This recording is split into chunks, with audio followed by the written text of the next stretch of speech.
자, 지금 오늘의 시장의 상황은 뭐 여러 해석을 할 수 있겠습니다만 제일 중요한 부분은 정부가 어찌됐건 어떤 이유에서든 뭐 총선을 앞두고 있어서이든 뭐가 됐든 시장을 견인하겠다. 증시 부양책 내놓겠다. 근데 사실상 증시가 폭락한 게 아니란 말이에요. 코로나19처럼. 폭락은 안 했어요. 기대 수익률을 못 맞춰서 그렇지 폭락한 건 없잖아요. 그 결론은 글로벌 증시 대비해서 못 움직이니까. 어?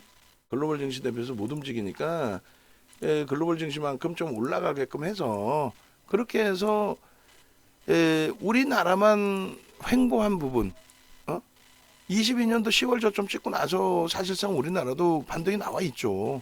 근데 글로벌 증시가 상상을 초월하게 강세를 띠는데 그 부분에 사상 최대치 신고가 일본 증시가 1월 한 달에 고점이 13%까지 폭등 랠리 그걸 왜 못 쫓아가냐 이거지. 그래서 이제 부양책을 내놓게 되는데 뭐 양도세 규모 완화라든가 또 제가 볼 땐 가장 패착 요인 중에 하나는 공매도 금지는 그거는 해서는 절대 안 될 거라고 저는 뭐 제 주제에 생각을 해요. 그리고 그것이 금융당국에서도 펄쩍 튀었고요. 아 이건 안 된다라고 펄쩍펄쩍 뛴 건데 결론적으로는 억지를 부려서 한 거죠 정부가. 그건 잘한 건 아닙니다. 분명히 말씀드리지만. 하여간에 어찌됐든 그런 상황 속에서 결론적으로 하다 안 되다 보니 이제는 이제 PBR 관련해서 얘기가 나온 거예요. 1배 미만의 저 PBR. 그러니까 1배라는 것이 자산가치, 지금 청산가치. 지금 만약에 현대차의 기준이 어제까지 기준에 참 황당했죠, 사실은. 우리가 갖고 있든 안 갖고 있든 떠나서 기아가 현대차의 시가총액을 넘어섰다. 뭐 당연히 있을 수 있는 일인데 황당하다는 표현은 현대차 실적이 월등히 좋거든요. 그러니까 뭐 기아가 뭐 정의선 회장의 지분, 그러니까 경영권 승계 작업 부분에 뭐 주가가 올라와야 어쩌고저쩌고 그런 이제 그 소설들 말고 현실적으로 이제 실적이나 또 수급 부분도 기아보다는 현대차가 퍼센테이지가 더 들어와 있어요. 그런 과정에 이제 순위가 5위, 6위가 바뀌었는데 기아는 PBR이 0.9, 0.9예요. 그러니까 지금 청산하면은 10,000원을 받을 수 있는데 회사를 청산한다 했을 때 근데 9,000원에 거래가 되고 있다는 거예요. 자산 가치 대비해서 마이너스 10%. 근데 오늘 뭐 주가 올랐으니까 PBR은 좀 높아지겠죠. 현대차가 PBR이 0.6배란 말이에요. 그러니까 10,000원짜리 종목이 얼마 6,000원에 거래가 되고 있다. 그런 내용이에요. 그것뿐만 아니라 실적이 상상을 초월하죠. 근데 이제 정부가 내세우는 거는 그냥 PBR만 내세우는 거예요. 그래 PBR의 기준에서 뭐 지금 뭐 1배 미만짜리 PBR 쪽은 아무래도 금융 지주사 그리고 일반 지주사가 가장 많아요.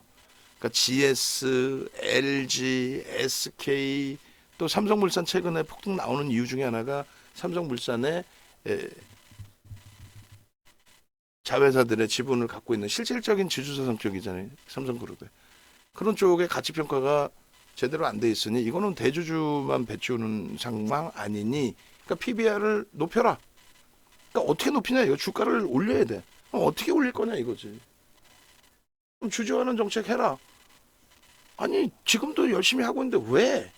라는 반발이 나온단 말이에요. 기업 입장에서는 무슨 뭐 정부가 깡패 집단도 아니고 군사 정부도 아니고 왜 그걸 인위적으로 주가를 올리라고 합니까? 왜 인위적으로?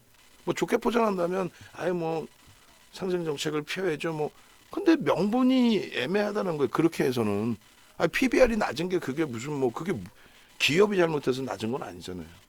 어? 실적을 그렇게 기업이 주가에 대형 그룹주들이 주가에 연연합니까? 그렇게까지 연연하지 않아요. 대형 그룹주들은 사업에 연연을 하는 거지 사실상. 응? 뭐 주가 오르면은 뭐 상속세를 내야 되니까 뭔 헛소리야. 주가 오르면은 지분 가치가 더 높아지니까 세금 더 내더라도 내가 남는 게 더 많지. 그냥 뭐 소설 같은 얘기도 귀담지 마시고요. 결론은 제가 2014년도, 15년도 방송 자료를 꺼내놓은 이유가 이때 당시에도 이런 방송 내용 자료도 아무도 꺼내놓지도 않았단 말이에요. 이게 뭐냐면은 전체 세법 개정안 발표를 2014년 8월.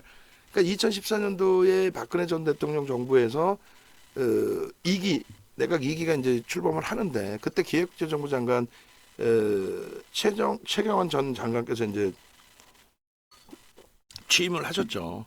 원체 이제 금융시장에 대해서 많이 아시고 해박하시고 근데 본인이 이제 해박하시다고 본인 혼자의 주장대로 뭐 이렇게 되는 게 아니잖아요. 결론은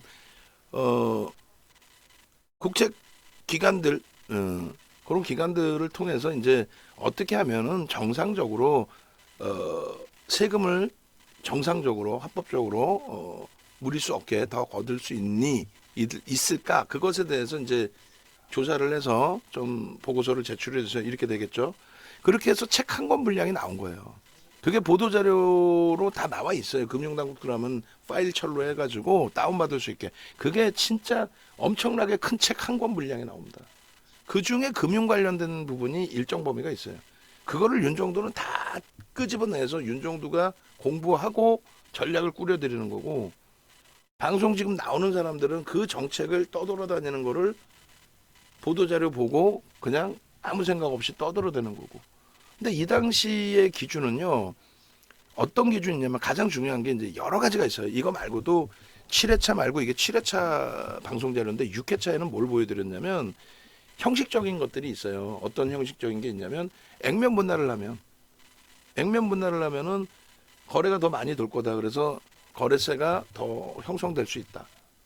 근데 그거는 현실적이지 않거든요. 삼성전자가 액면 분할 50분의 1을 했다고 해서 전체 시장의 거래 대금이 더 증가하거나 삼성전자의 주가에 뭐 긍정적인 영향을 주거나 그러진 않아요. 절대. 펀더멘털적인 부분이 그 부분이 뭐 향상되는 게 아니기 때문에. 결론은 그런 내용부터 해서 이제 애플의 주식 분할의 사례.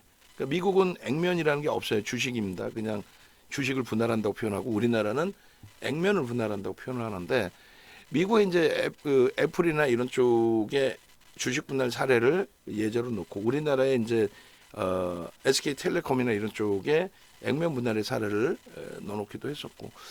그러니까 그런 여러 가지가 있고 이제 배당 관련된 내용도 있고 복합적으로 있어요. 근데 결론은 어떻게 됐냐면 결론은 다른 내용 다 필요 없고 이 배당의 기준 주주환원 정책을 해라.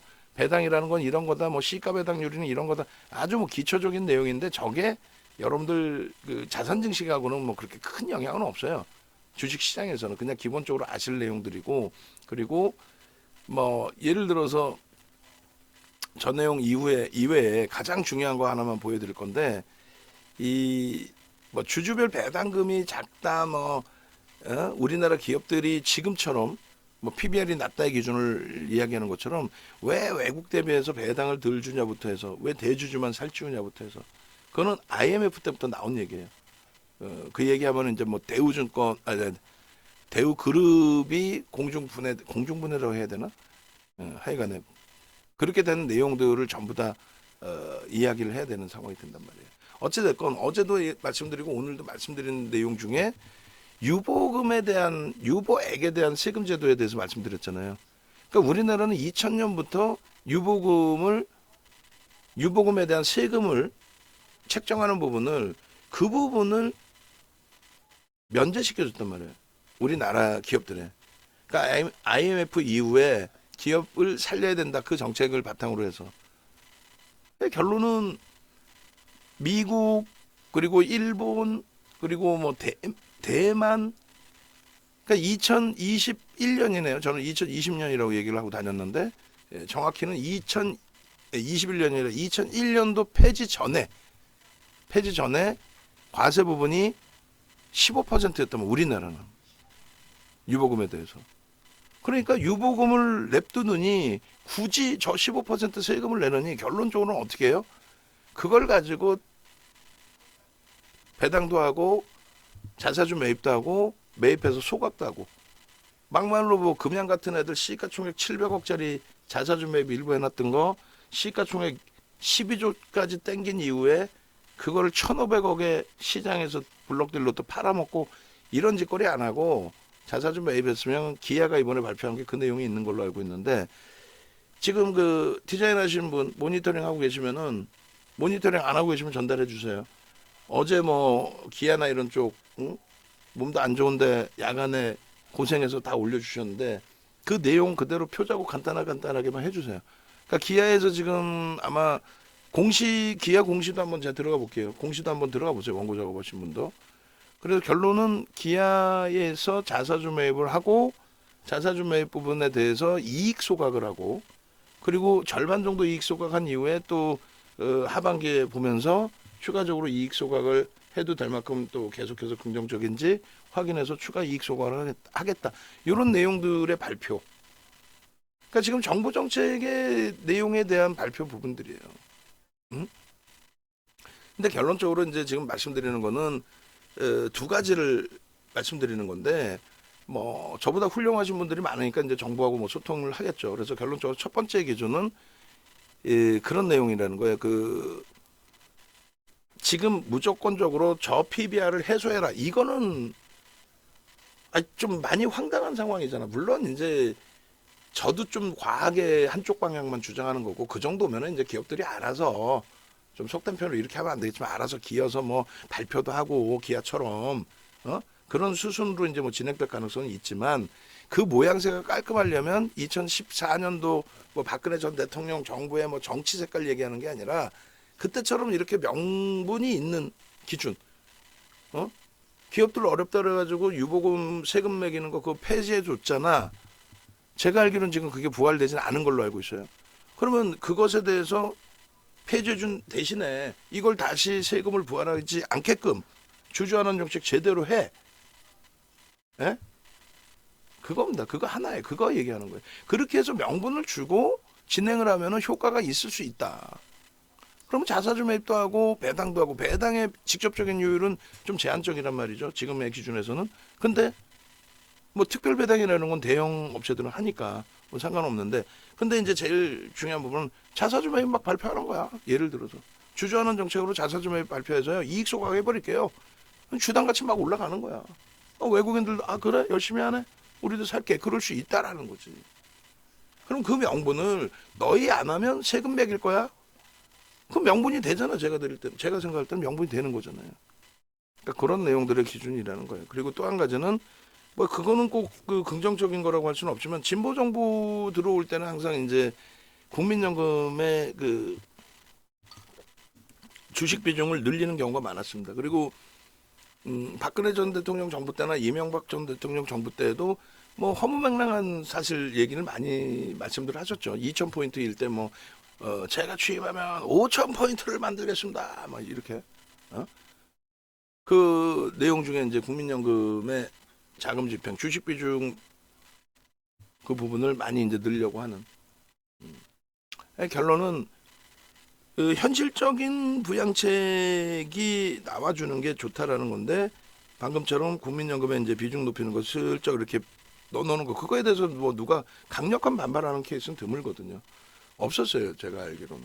그래서 그 부분이 진행된다면 그것도 매우 긍정적일 거고 두 번째 기준은 방금 말씀드린 저 PBR을 해소하기는 과정 속에서 그냥 해소시킬 거야 이렇게 하면 안 되고 2월 달에 계속 그런 그 제도 부분 개선이라기보다는 제도의 증시 부양책에 대한 내용들을 계속 오픈할 거다라는 게 이제 시장에서 분석하는 내용인데 그 내용이 좀 구체화돼서 누구나가 들어도 그러네.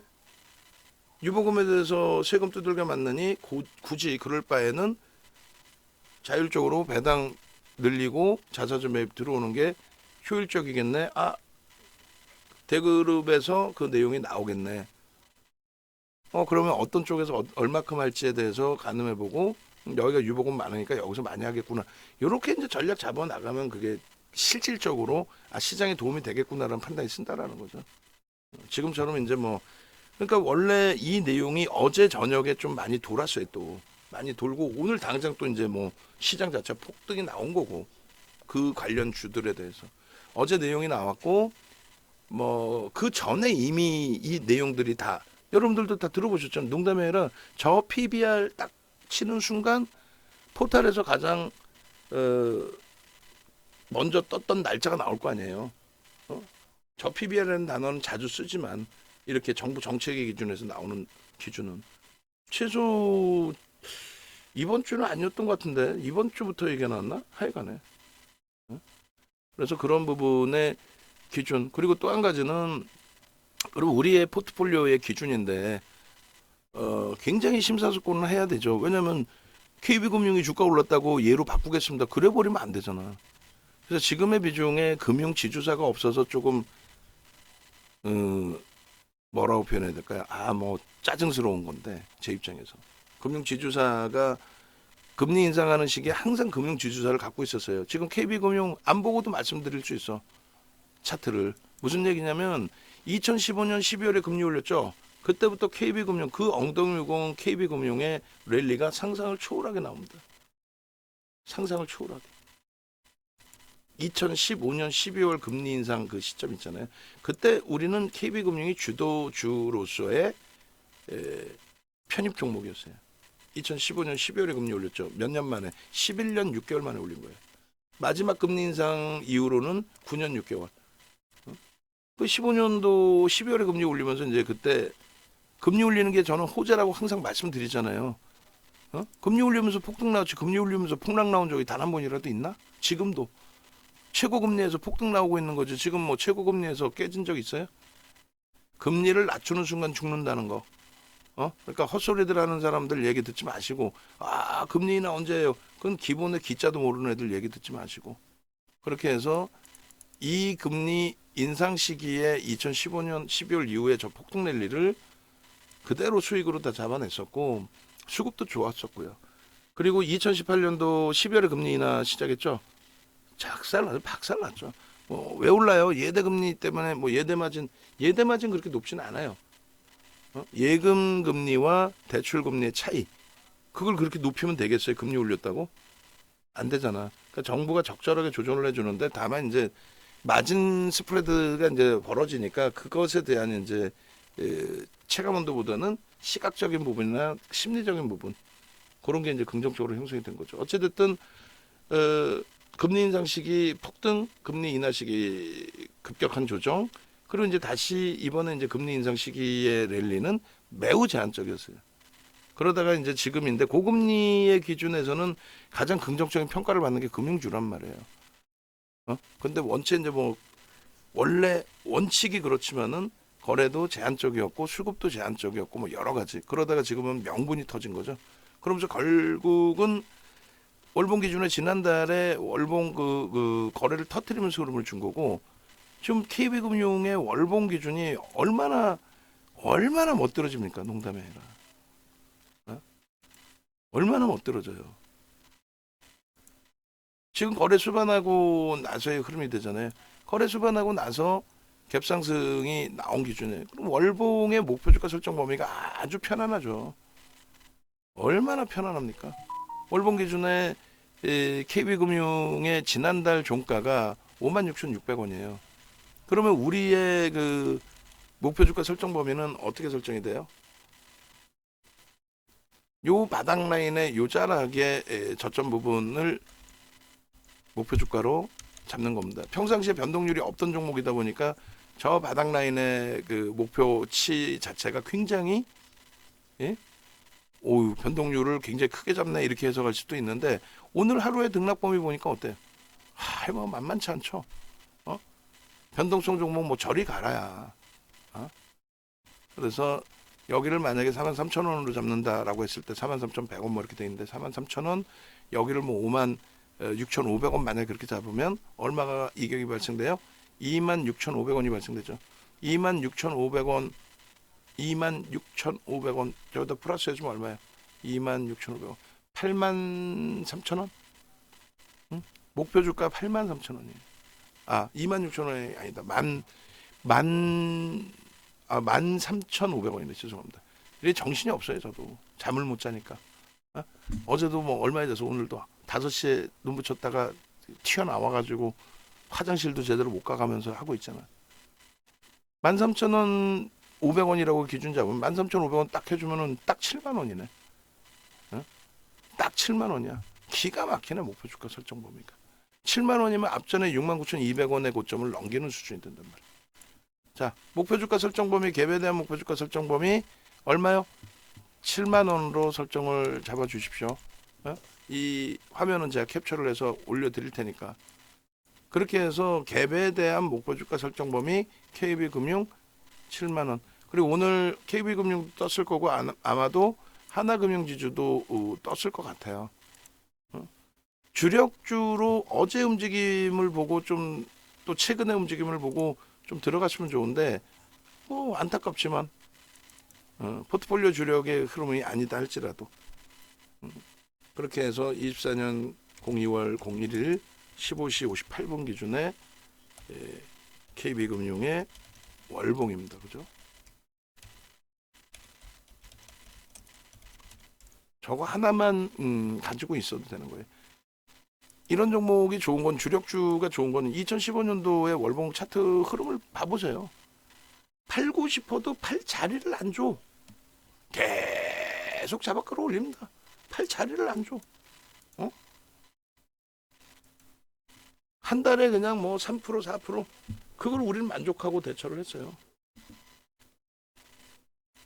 첫 번째 스타트가 나온 자리를 그걸 부정적으로 해석할 필요 없다 그랬죠. 지금 주봉 이격이 너무 뭐 오버슈팅 아니 뭐 주간 단위에 14% 오른 게 뭐 주간 단위에 14%가 뭐 내일 하루 뭐 잠깐 쉬어가더라도 내일 또 오버슈팅 나오면 어때? 월봉에서 그러면 있는데 전혀 와 일봉에서 오버슈팅 이 쉬어가면 어떠냐고. 저 캔만 안 메꾸면 되지. 캔만 안 메꾸면 되지. 이번 달 올해 들어서 저점 대비 올라왔는데 정책 때문에 올라왔잖아요. 정책 영향이지. 근데 정책 영향인데 그게 정책이 그냥 일회성으로 끝날 정책이야? 아니잖아. 아니잖아. 그러니까 이 갭만 메꾸지 않으면 돼요. 갭만. 그렇게 해서 이 갭만 메꾸지 않으면 됩니다. 그럼 얼마에 49,000원 대비해서 7,600원? 7,600원 하시면 얼마예요? 64,000원? 64,000원. 64,000원. 일봉의 갭에 대한 목표 주가 설정 범위 64,000원이다. 아니 뭐 그냥 수급이 그냥 폭발적으로 들어오면서 끌어올린 건데 이 부분에 대해서 부정적으로 해석할 이유가 있어요? 첫 번째 스타트 이거는 뭐 농담이 아니라 이거는 역사가 되는 거야 이제. 예전에 그 기억 나세요? 함께 계시던 분들 2022년도 7월 13일인가요? 에코프로 갭상승 나오고 7만 원대 시간에서 상한가가 나온 날 실적 발표하고 결국 우리는 어떻게 합니까? 그게 스타트라고 해서 들어갔잖아. 7만 원부터. 주가 그냥 폭발적인 시세 나오는 그 전체를 또 SK바이오사이언스 거래 빵 터질 때 흐름에 얘하고 시가총액 규모의 차이는 있지만 SK바이오사이언스 얘 21년도 8월인가요? 6월인가? 7월인가? 언제야? SK바이오사이언스 21년도 기준에 아니 농담이 아니라 이런 거래를 결국은 여기까지 올라간 이후의 흐름에서는 나쁘지 않다 보지만 또 그 이전에 어떻게 했어요? 그 이전에 에코프로의 그 주간 단위 작년의 주간 단위 흐름도 보여드렸죠. 이걸 예를 들어서 이거를 여러분들이 또 일반적인 시장에서 이거를 이 자락에서 매수를 하는 사람 보셨어요? 우린 했고 지금도 농담이 아니라 여러분들이 윤정도를 선택해서 가시는 기준에 이건 완전히 그냥 윤정도를 쇠뇌를 시키는 거예요. 여러분들을. 농담이 아니라 지금 제주은행 죄송합니다 웃어서 제주은행 3%로 끝났어. 어제 종목 검색해 포착되고 그리고 상한가 가고 오늘 추가적으로 20% 폭등 나왔잖아요. 오늘 같은 날도 뭐라 그래. 우리도 제주은행 뭐 올려드리긴 했지만 뭐라 그랬어요. 시가총액 3천억 간 넘은 애들이 3,500억 겨우 넘긴 상태에서 하루 거래대금 대주주 물량 80%인데 하루 거래대금 4천억 5천억 찍고 계속 못 간다. 그렇게는 죽는다. 마이너스까지 나올 수 있다. 결국 음봉 떨어졌잖아요. 긴 꼬리에. 전 끝났지. 다시 돌리더라도. 무슨 얘기냐면은 제주은행이 아니라 우리는 KB금융을 선택했고 하나금융지주를 볼 수 있는 거고, 하나금융지주나 하나금융지주도 월봉, 일봉 똑같은 기간 동안에 그냥 잘라만 주세요. 원고에 한 장씩. 그렇게 해서 금융지주사가 금리 올릴 때 똑같이 움직임의 흐름이 있었고요. 가벼우면 얘가 더 가벼울 수는 있어요. 시가총액이 조금 차이가 나서. 근데 똑같아요. 금융지주사 전체적인 추세는. 그래서 우리는 KB금융으로 들어간 건데, 뭔 내용인지도 모르면서 아까 저 유보금에 대한 또 저 PBR에 대한, 근데 보도자를 보고 그냥 저 PBR을 맞추기 위해서 금융지주사를 어떻게 들어올리나? 어찌됐건 그쪽에 쏠림 현상인데 결국은 그 설명 다 해놓고 KB금융이나 하나금융지주는 매매해 본 적도 없으니, 여러분들 말고 방송 나와서 전문가라는 친구들 자체가 매매해 본 적도 없으니까 결국은 자 제주은행 대박이시죠. 개뿔 뭔 대박이나 이게. 살 수가 없었는데. 응?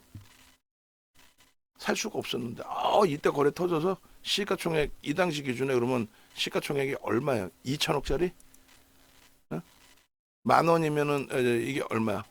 제주은행 일봉의 기준에 10,000원이면은 3천억이었네 이때가. 그러니까 결론은 말씀드렸죠. 자동차의 기준에 기아가 상상을 초월하는 신고가가 나오고 있고, 현대차가 상상을 초월하는 이제 52주 신고가. 이제 얘는 스타트야. 기아하고 얘하고 비교했을 때 현대차는 갈 자리가 무지하게 많아요. 이 앞에 다고 좀 넘겨야 된다고 그랬잖아. 다 수급 설명 다 드렸고, 어제 원고 차트 다 나와 있고, 그냥 보여지는 그대로의 흐름인 거예요. 사실은 우리가 굉장히 크게 실패한 게 뭐예요? 성우 하이텍이죠. 오늘 같은 날도 우리는 뭘 사요? 현대차 문자 몇 개 나와서 무지하게 나갔죠. 무지하게 나갔잖아. 응? 오늘만 뭐 진짜 거짓말 조금 못하면 10통, 최소 5통 이상 나가지 않았어요? 20만 원 미만에서부터. 그리고 이 성우 혜택을 갖고 계시는 우리 방 안에 회원분들이 계세요. 이때 강력하게 들어갔고 진짜 뼈저리지만 진짜 안타깝지만 손절을 했고, 그러고 나서 주력주의 기준으로 설정을 잡아 나가셔야 된다 그랬잖아요. 똑같은 자동차에도 힘겹지만은 얘를 정리해서 자동차. 오히려 현대차, 기아의 신고가가 더 빠르다. 변동률의 차이는 있을 수 있겠는데, 변동률도 최저점에서 대처를 해도 이번에 기준에서도 17.5야. 근데 여전히 손실이죠. 근데 현대차는요. 어느 가격에 샀어도 신고가인데 어떻게 손실일 수 있어? 21년도 최고점에 사시지 않는 이상. 그잖아요. 기아 마찬가지고. 기아도 최근에 매수세이 나갔었어요. 그게 윤정두와 일반 꼬맹이들하고 차이예요. 꼬맹이라고 표현하는 거는 젊은 친구들도 있지만은 연세 많다고 윤정두보다 고참이 없거든 사실상. 결론적으로 지금 이제 VVIP 방에 계신 분들 좀 죄송스러운데, 영상 녹화본 다시 보시면 차 타고 이런 부분 다시 다 보실 수 있을 거예요. 현대차의 기준에 이 신고가 52주 신고가의 기준과, 그리고 꼬리를 제외하고 나면은 24만 원 저 신고가 툭 건들면 이번 달에도 간다고 그랬잖아요. 기아는 가는데 얘가 왜 못 간다고 생각해? 기아하고 얘하고 차별화가 있을 것 같아요?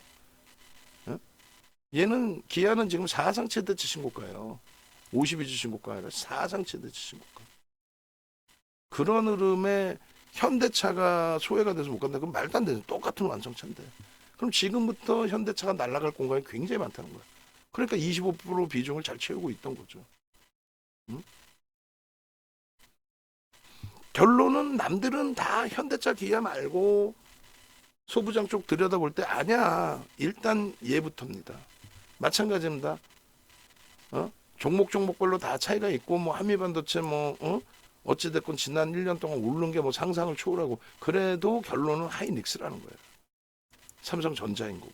그리고 하이닉스 삼성전자가 51주 신고가 랠리를 주니까 그때 이제 우리는 소부장 쪽을 보는 거고, 그 소부장의 상당 부분이 긍정적으로 다 표출이 됐고, 안타까웠던 거는 이제 소부장 쪽의 종목을 늘려놓은 과정 속에서 종목 하나 뭐죠?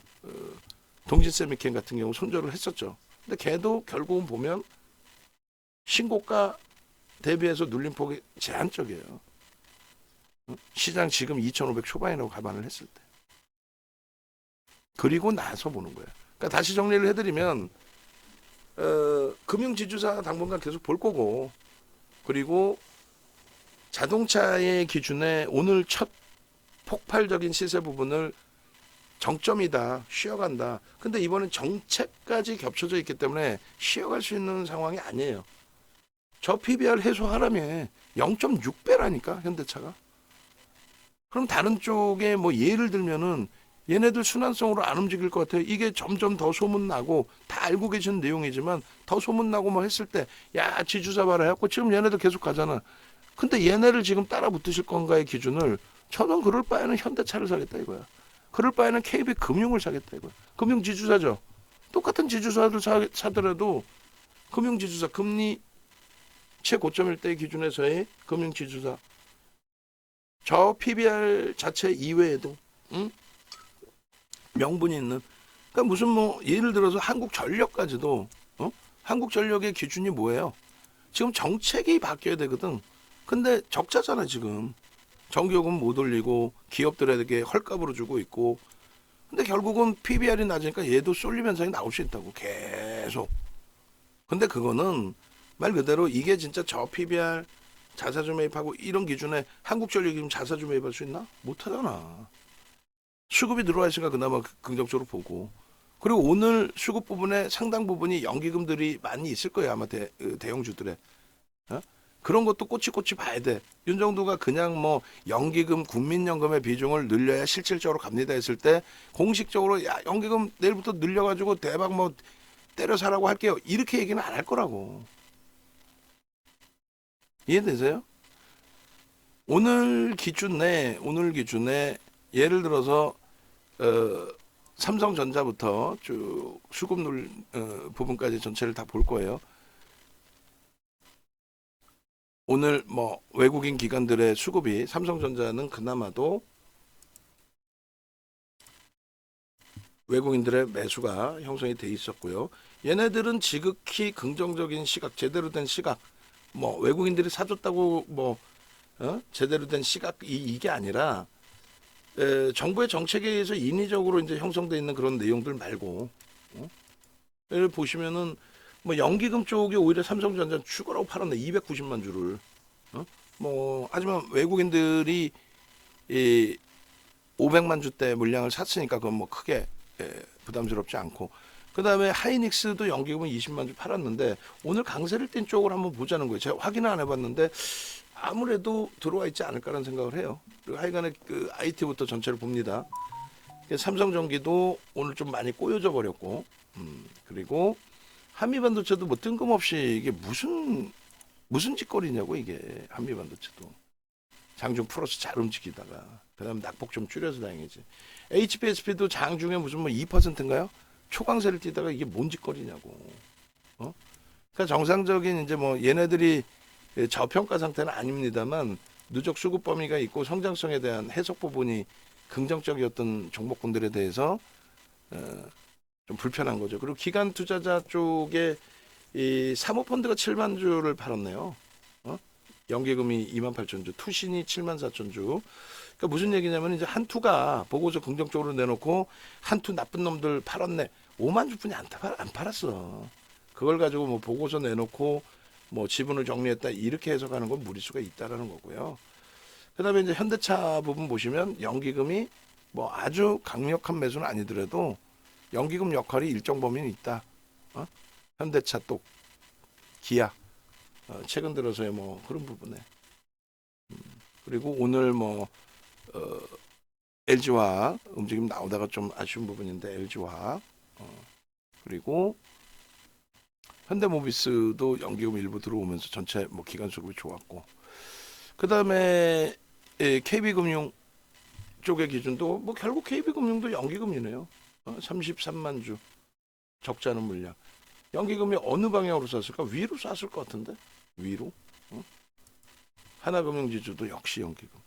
그러니까 무슨 말이냐면은 그렇다면은 정부 정책에 맞닥뜨려서 저 PBR 종목에 대해서 지금 뭐 아직까지 현재 기준에서는 뭐 예를 들면은 IT 소부장은 저 PBR은 아니니까 그래서인지 뭐 추측이라고 한다면 표면적인 저 PBR의 종목군들에 대한 지금 연기금의 매수는 뭐 금융 지주사 쪽에 또 자동차 쪽에 들어왔다라는 거 일단 확인이 됐죠.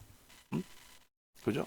그리고 최근 들어서 삼성물산의 강세 부분에도 연기금의 역할이 전혀 없다고는 할 수 없어요. 연기금의 역할이. 누적적으로 가장 많이 산 게 연기금입니다.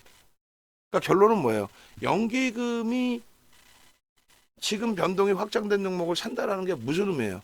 어떤 거예요? 그렇죠. 정부 정책에 맞게 움직임을 주고 있다는 거예요. 정부 정책에.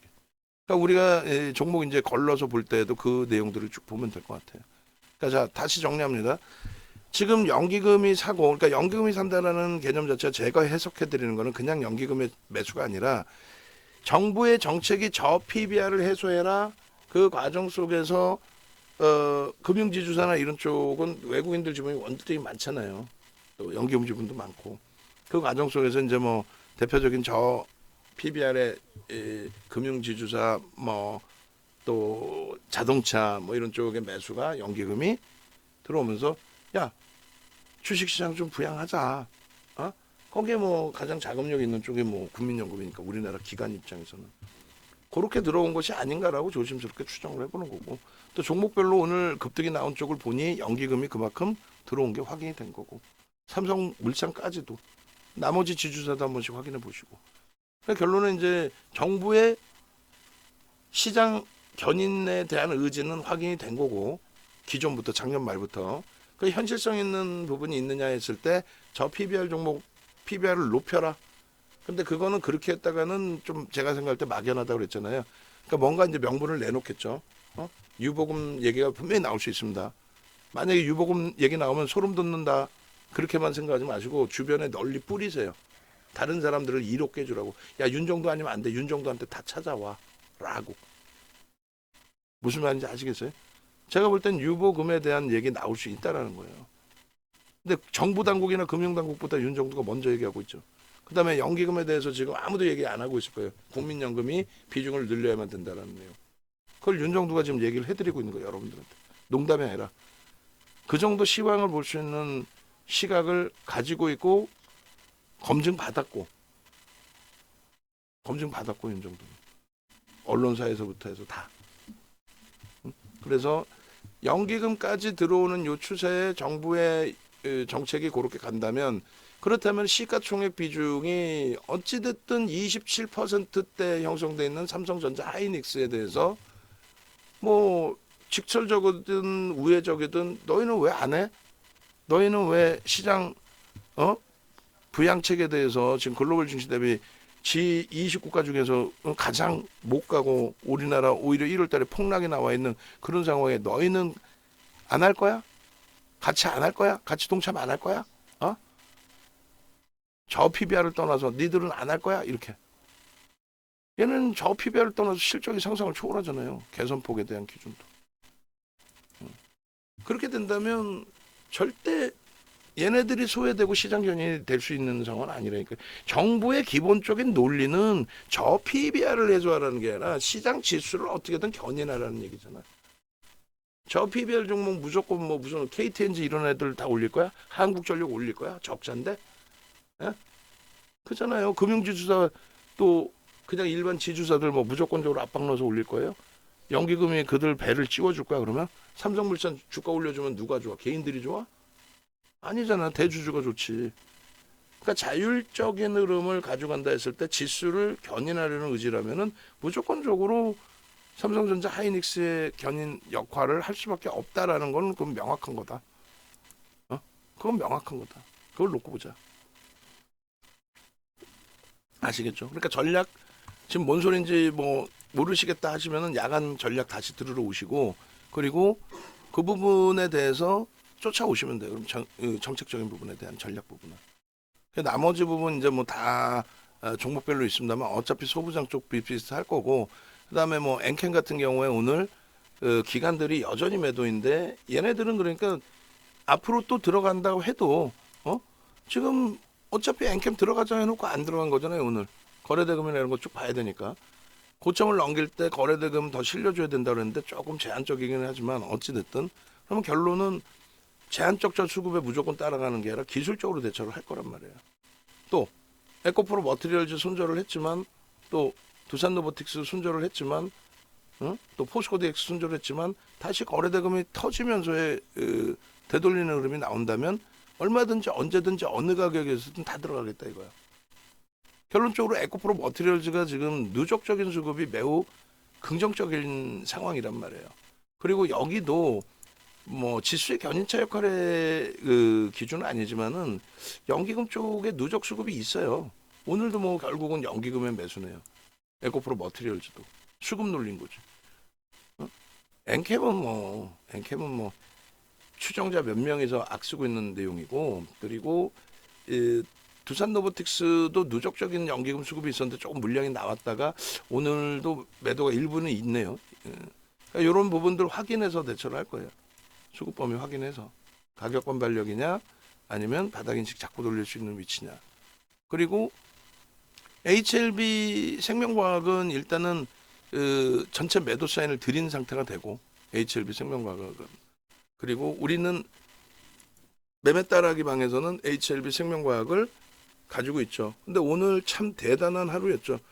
결론은 프로그램 매수를 잡아놓고 그리고 나서 뒤에서 두들겨 패고 있을 거다 이런 이제 그 이야기들도 시장에 많이 이제 돌았는데 결론은 아주 운전 기가 막히게 한 거죠. 단기과열 지정 예고가 돼 있는 상태에서 단기과열 지정 예고가 돼 있는 상태에서 주가를 올려서 단일가 매매로 집어넣지 않고 지금 현재 기준에 어떻게 해놨어요? 약보합 1.39% 약세로 탁 눌러놓고 그리고 나서 내일 한번 뒤집어 놓겠죠. 마감에 들어 올렸잖아요. 마감에 들어 올린 폭이 제한적이지 않단 말이에요. 마감에 꽤 크게 들어 올렸죠. 그 15,500원 미만이지 않았나요? 마감이? 15,490원이었단 말이에요. 15,490원에서 90원이나 들어 올린 거잖아요. 90원이나. 그죠? 그러고 나서 시간에서 추가적으로 또 움직임을 준단 말이에요. 그러면 막판까지 조금 더 들어 올릴 수도 있고 그리고 내일 기준에 변동성을 위로 한번 또 줄 수 있다는 거예요. 하여 그 전략 부분은 다시 지금 또 설정을 해드릴 거예요. 그래서 전체적으로는 매도 사인 나간 거고 제로 베이스입니다. 그리고 우리 메따 방에서는 매매 따라하기 방에서는 일단은 HLB 생명과학을 수수료까지 했을 때 15,700원 수준에 편입이 돼 있어요. 시간에서 만약에 월등하게 강한 흐름이 나온다면은 절반 이상을 소진시킬 가능성도 있습니다. 그건 염두에 두시고. 그리고 HLB 같은 경우에는 프로그램 쪽의 수급에 외국인들이 프로그램 이외에 매도가 있는 것 같은데 기관 쪽에 금융투자면 증권사거든요. 해칭 물량일 가능성이 있는데 어쨌든 마감 동시효과에 HLB도 지금 딱 보는 순간 저게 나오니까 짜증스러운데 HLB도 마감 동시효과에 들어 올려놨단 말이죠. 그렇게 해서 그 들어 올리는 그 힘의 강도가 부정적이진 않으니까 뭐 긍정적으로 해석을 해서 놓고 보시고 그 호가의 그 뭐라고 표현해야 돼? 장난질? 그런 거에 대해서는 의미 부여하시지 않으셔도 돼요. 얘도 1.5% 정도 들어 올렸나요? 64,000원 수준에서. 그래서 그러한 흐름의 기준이라고 한다면은 시장 상황의 흐름도 놓고 봐야 되겠습니다만 시간의 흐름에 플러스 반전될 가능성도 있어 보이고 플러스 반전될 가능성 그리고 내일장 기준에서 한 단계 더 업을 시켜놓을 가능성이 충분히 있어 보여요. HLB는 이제 변동성 종목으로 가지고들 계신 상황이니까 그런 부분은 뭐 긍정적으로 해석하시면 될 것 같습니다. 나머지 이제 뭐 현대 로템도 오늘 눌리긴 했습니다만 크게 뭐 부정적으로 해석하지는 않아요. 전체 추세는 그렇게 놓고 보시고 그리고 이제 나머지 이제 소부장 쪽 이스페타시스, 하나마이크론, 뭐 리노공업, 뭐 혹은 또 아프리카 TV 그리고 이제 전량 차익 실현이 된 고용이나 SFA 반도체를 갖고 계신 분들이 계세요. 그러니까 한 분이 문의를 주셨으니까 현재로서 뭐 한 분이 갖고 계신 걸로 추정을 하는데 SFA 반도체 어제 이제 전략을 꾸려드렸는데 일단은 예를 들어서 옮겨갈 수 있다. 하이닉스로 옮겨갈 수 있고 그리고 옮기기 싫다라고 하시면 계속 질문 주세요. 그러면 전략 잡아드릴 테니까. 근데 지금 기준에서는 뭐 부정적인 해석보다는 긍정적으로 해석을 합니다. 다만 주력으로 가져간다. 아 그리고 틀 변경을 우리 그 아까 말씀드린 것처럼 만약에 시간이 걸리는 틀은 필요 없어요. 사실상 쓸 거는 유보금 자체 그 세 장만 쓰면 돼 사실은. 그걸 곤란하게 그래가지고 그냥 한꺼번에 통으로 줘버린 거고 쉽게 그냥 주르륵 바뀌면 상관없는데 일일이 하나씩 막 수치는 다 필요 없다니까. 내가 분명히 얘기했잖아. 그런 거 할 필요 없어요. 그 다 지난 거 뭐 10년 전 거 하면 뭐해. 오히려 지금의 PBR이나 우리나라 평균 PBR이나 외국인들 지분율이나 연기금 지분율 이런 거를 뭐 찾아다 가면 모를까. 그래서 지금 나머지 7강 기준에서 나머지 부분을 안 해도 돼요. 그러면은 안 해도 되고 아까 우리 그 맨 처음에 나왔던 내용 그 유보금에 관련된 페이지가 2장 뭐 안 될 거야. 그 정도면 돼. 그거 하려고 그런 거야. 자 그리고 전체적으로 이제 그 전략 부분들 다 설정을 해드렸는데 총 마무리만 치면은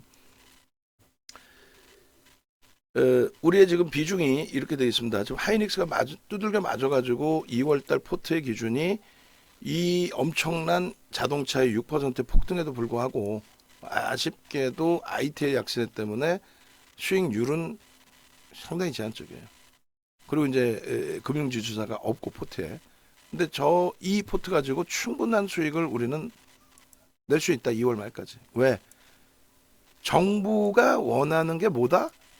시장 지수 견인인 거지 저 PBR을 해소하는 게 아닙니다. 아니 PBR 해소를 어떻게 해? 그리고 예를 들어서 전체 시장의 PBR이 지금 현재 0.9다라고 했을 때 1.1까지 올린다라고 한다면 20% 시장 시가총액을 20% 들어 올린다는 얘기거든요. 전체 종목이 다 갈 수는 없어요. 시가총액 지금 2,000조 수준에서 2,400조 가겠다는 얘기인데 그렇게 되면은 27%의 비중을 갖고 있는 삼성전자 하이닉스 들어 올리는 게 가장 빠르단 말이에요. 저 PBR 논란은 그 얘기는 했는데 현실성이 윤정도가 볼 때 아무리 따져봐야 결여된다. 저 PBR 종목을 들어 올린다. 이거는 결여된다는 거예요. 현실성이. 오히려 삼성전자나 하이닉스의 PBR이 예를 들어서 1.5배야. 걔네가 2배 가는 것도 나쁘지 않아요. 그럼 전체 평균 PBR은 올라가지. 어? 지주자들 자체 매출도 없는 상태인데 그럼 당연히 저 PBR이 형성돼야 되는데 지주사들은 막 PBR을 0.9까지 올려 0.3짜리를 볼까요? GS 같은 쪽의 PBR 보시면 0.35잖아요. 지금 주가 막 당기고 있죠. 지주사 LG는요. 지주사 LG 0.5예요. 얘도 막 당겨놨다 꼬리 달렸죠. 얘네를 아니 자체 실적도 없는 애들을 얘네를 무슨 뭐 PBR을 1배로 올린다고 얘네를 올린다는 그 얘기가 아니야. 정책의 얘기를 기준이 뭔지를 정확히 파악해야지. 얘네를 지금 끌어올리겠다는 거야 지주사를. 그래가지고 뭐 에코프로 이런 애들 그 박순혁이 정신 나간 또라이 애들 얘기 들으실 거예요. PBR이 지금 10배인데 얘가. 근데 원래 그랬대. 아이고 그 정신 나간 애들 얘기 듣지 마시고. 아까 보여드렸잖아. 한국전력을 지금 얘를 어떻게 땡길 거야. 적자인데. 연기금 뭐 막 살아올까. 우리의 소중한 자산 가지고 국민의 연금 가지고 국민연금. 또 KTNG 같은 경우에도 이거 어떻게 할 거냐고. 얘는 뭐 1.18이네. 그러니까 저 PBR 종목에 대해서 PBR 올려라 이 개념이 아니라니까. 시장 지수 견인의 기준인데 그러면 시가총액 극대형주의 주가를 견인하겠다는데 명분이 없으면 못하고 그러니까 명분 있는 자동차나 또 금융지주사 정도는 그나마도 아시겠죠? 어떤 쪽에 집중되는지. 그렇게 해서 IT 쪽 비중 유지합니다. 반도체 비중 유지해요. 그리고 강력하게 가져가고 그 다음에 LG화학 같은 경우도 마찬가지예요. LG화학 실적주예요. 영업이익 5위입니다. 뭐 얘를 뭐 1.1배로 올려 그 얘기 아니잖아. 얘가 PBR 1.5로 가도 돼. 지금 주가 대비해서 50% 올라도 상관없다는 얘기예요. 농담이 아니라 50% 올라봐야 시가총액 45조입니다. 시가총액 45조 해봐야 시가총액 순위, 응? 자동차가 멈춘다고 했을 때 시가총액 순위 5위, 자동차 강세를 띄었을 때 7위뿐이 안 돼. 영업이익은 5위인데. 응? 그러니까 그런 식으로 전체 평균 PBR을 올리기 위한 거는 이런 종목을 잡아야 된다. 그럼 명확히 가야 됩니다. 채널 돌리면은 헛소리들 분명히 할 거예요. 어? 이조은 장에 KB금융, 하나금융주주 검색해 다 떴는데 그거 다 놓치고 말 같지도 않은 제주은행 사세요. 그걸 꼬리 달리면 견디면 됩니다. 헛소리 하는 거 듣지 마시고. 아시겠죠? 그리고 아까 질문 주신 내용에 에코프로 머티리얼즈의 급등은 뭡니까? 뭐 연기금에서 때려 산 것뿐이 없죠, 사실. 수급이 일부 들어온 거. 그리고 가격 반발력. 그렇게 해서 우리는 고점 찍고 꼬리 달리면 이제 차익 실현하는 거. 아까 차익 실현 범위 내드렸지만 거기까지 안 깨졌어요. 안 깨져서 더 위쪽에 있는 거고 비중은 그 유지돼 있는 거고. 그리고 HLB 생명과학은 뭐 시간에서 강세 뛰고 내일 폭등이 나온다 할지라도 걔는 정리된 걸로 끝난 거고. 그다음에 엔캠 다시 볼 거고. 분명하게 엔캠도 목표주가 19만 원으로 높여놔 드렸고 개별 매매 뭐 충분히 되신 거고. 또 뭐 있을까요? 하이닉스도 질문 주셨는데 하이닉스는 왜 이래요? 그런데 얘가 현대차만큼의 하루에 7, 8% 얘도 움직임 나올 수 있습니다. 하이닉스. 삼성전자 마찬가지고. 정부가 원하는 게 뭐다? 지수 올려달라. 예? 얘네도 명분 있습니다. 실적. 자, 그렇게 해가지고 외부에 계신 분들의 경우에 우왕좌왕하지 마시고 결론적으로 여러분들이 객관적으로 판단해 보세요. 윤정도가 얘기한 2014년, 2015년도에 이기 내각 박근혜 전 정부, 박근혜 전 대통령, 박근혜 전 대통령 정부의 이기 내각에서 누구요?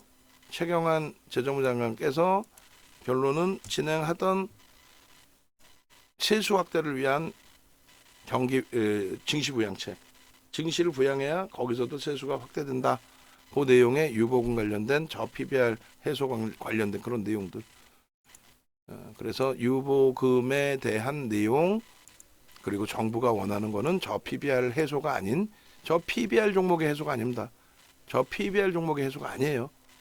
시장의 지수를 견인해 달라라는 겁니다. 그러면 결론은 IT는 소외될 수가 없다. 왜요? 시가총액 비중 27% 그것뿐만이 아니고 실적 범위. 아시겠죠? 실적 범위. 네이버에서 인정도 검색하셔서 참여하시고 그리고 이벤트 이제 구정 이벤트를 진행합니다. 메인 화면에 내용들을 다 수정을 이제 해드릴 거예요. 그래서 1개월당 일주일씩 그 기간 추가적으로 VIP방 드리는 거 설정을 해드리겠습니다.